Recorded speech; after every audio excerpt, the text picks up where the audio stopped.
मित्रांनो, पुन्हा एकदा तुमचं स्वागत आहे आपल्या 6 महिन्याच्या स्पोकन इंग्लिश कोर्स मध्ये।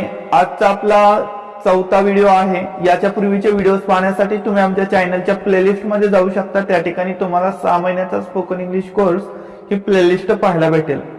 बघा मित्रांनो, आतापर्यंत आपण वाक्यामध्ये सब्जेक्ट, ऑब्जेक्ट आणि वर्ब कशा प्रकारे शोधायचे पहिल्या व्हिडिओ मध्ये पाहिलं। त्याच्यानंतर आपण प्रोनाउन्स पाहिले आणि त्याच्यानंतर आपण जे प्रिपोजिशन आहेत महत्त्वाचे आपल्याला जे आवश्यक आहेत असे 11 प्रिपोजिशन मागच्या व्हिडिओमध्ये आपण पाहिलेले आहेत। ठीक आहे, तर आजचा चौथा व्हिडिओ आहे, लक्षात ठेवा। आणि आज आपण जे शिकणार आहे, बघा उद्यापासून आपण ट्रान्सलेट कसे करायचे वाक्य एका प्रकाराला घेऊन कशा प्रकारे ट्रान्सलेट करायचे शिकणारच आहेत। आज बघा, आजचा व्हिडिओ खूप महत्त्वाचा राहणार आहे। बघा, तर एक वाक्य तुमच्या समोर दिसतंय की ती आंबा खाते। वाक्य काय आहे? ती आंबा खाते। तर हे वाक्य 6 प्रकारे तुमच्या समोर येऊ शकतं। म्हणजे ती आंबा खाते हे वाक्य साध्या वर्तमान काळातलं आहे। तसंच हे वाक्य 6 प्रकारे तुमच्या समोर येऊ शकतं आणि ते तुम्हाला समजलं पाहिजे। कसं? बघा, हे ती आंबा खाते हे वाक्य होकारार्थी आहे। हे वाक्य साधं प्रश्न म्हणून पण येऊ शकतं, म्हणजे प्रश्नार्थी वाक्य, साधं प्रश्नार्थी वाक्य, म्हणजे की ज्याचं उत्तर तुम्हाला हो किंवा नाही अशा शब्दात द्यावं लागतं। तर असं म्हणून पण ते तुमच्या समोर येतं।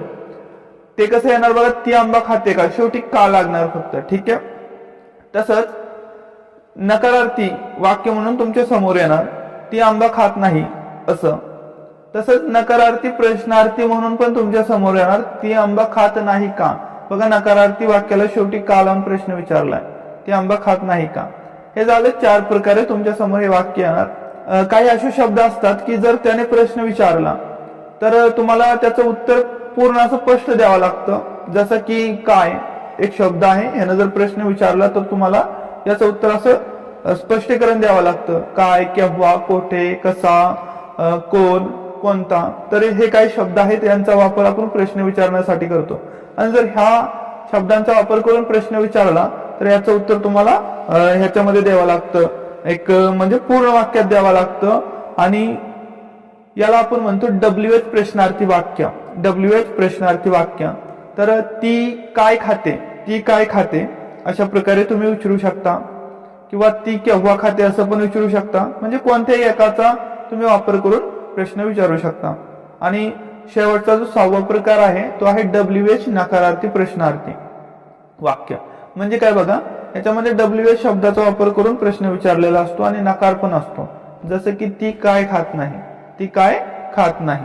तर तुम्हाला समजलं असेल मित्रांनो, कोणतंही वाक्य 6 प्रकारे कसं ट्रान्सलेट करायचं, किंवा ते तुम्हाला मराठीत आधी समजलं पाहिजे की हा एक वाक्य आहे, याच्यापासून अशा प्रकारे प्रश्न विचारला जातो। तसं ज्याला नकारार्थी बनवलं जातं तसंच नकारार्थी प्रश्न तुम्ही विचारू शकता। तसंच तुम्ही काय करू शकता, WH शब्दांचा वापर करून प्रश्न विचारू शकता आणि WH शब्दाचा वापर करून प्रश्न विचारून त्याच्यामध्ये नकार देऊ शकता।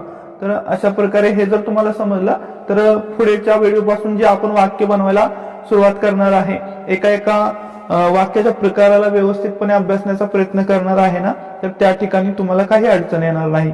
बघा, दुसरं वाक्य तुमच्या समोर आहे, तो कार चालवू शकतो। तर तो कार चालवू शकतो, शेवटी शकतो आलंय, म्हणजे शकतो कॅन मधलं हे वाक्य आहे, कॅनच्या प्रकारातलं हे वाक्य 6 प्रकारे पहिले तुम्हाला मराठीमध्ये ट्रान्सलेट करता आलं पाहिजे। ठीक आहे, कसं करणार बघा, याच्यापासून तुम्ही साधा प्रश्न विचारणार, ज्याचं उत्तर तुम्हाला हो किंवा नाही याच्या शब्दात द्यावं लागतं। तो कार चालवू शकतो का, का लावून प्रश्न विचारला। त्याच्यानंतर तिसरं बघा, तो कार चालवू शकत नाही, नकार दिला त्या वाक्याला तुम्ही। तसंच तो कार चालवू शकत नाही का, ठीक आहे, नकारार्थी वाक्यालाच का लावून प्रश्न विचारला। त्याच्यानंतर ह्या जे शब्द दिले होते आपण, काय, केव्हा, कोठे, याचा वापर कुठल्याही एका शब्दाचा वापर करून तुम्ही ते प्रश्न विचारणार। तो काय चालवू शकतो असं, ठीक आहे, आणि त्याच्यानंतर तो काय चालवू शकत नाही अशा प्रकारे।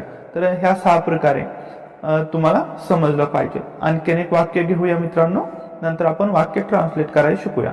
ठीक आहे, बघा या ठिकाणी बघा, तो अभ्यास करत आहे, तो अभ्यास करत आहे।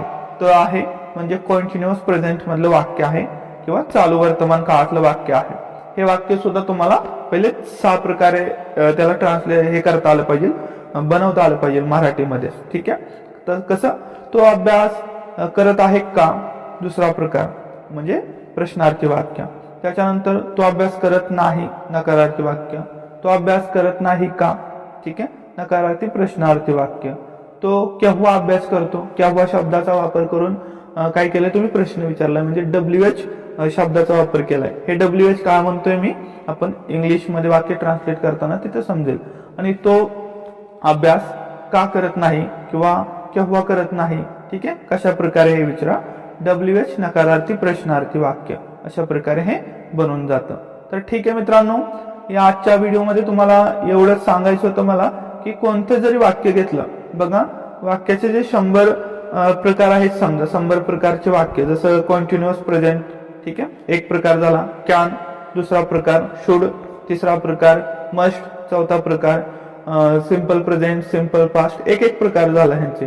तर असे 101 प्रकार असतील. तर प्रत्येक वाक्याला तुम्ही असं जर हे तुम्हाला समजलं की कशा प्रकारे बनवायचे वाक्य पहिले आपल्या भाषेमध्ये मराठीमध्ये, तर तुम्ही सहजपणे इंग्लिश शिकू शकता. प्रत्येक वाक्याला इंग्लिशमध्ये ट्रान्सलेट करू शकता, ज्याची सुरुवात आपण उद्यापासून करतोय. ठीक आहे. तर आजच्या व्हिडिओमध्ये काय तुम्हाला अडचण असेल, काय समजलं नसेल तर कमेंट बॉक्समध्ये नक्की विचारा. व्हिडिओ आवडल्यास लाईक करा, मित्रांमध्ये शेअर करा. चॅनलला सबस्क्राईब केलं नसेल तर सबस्क्राईब करून ठेवा. Thanks for watching.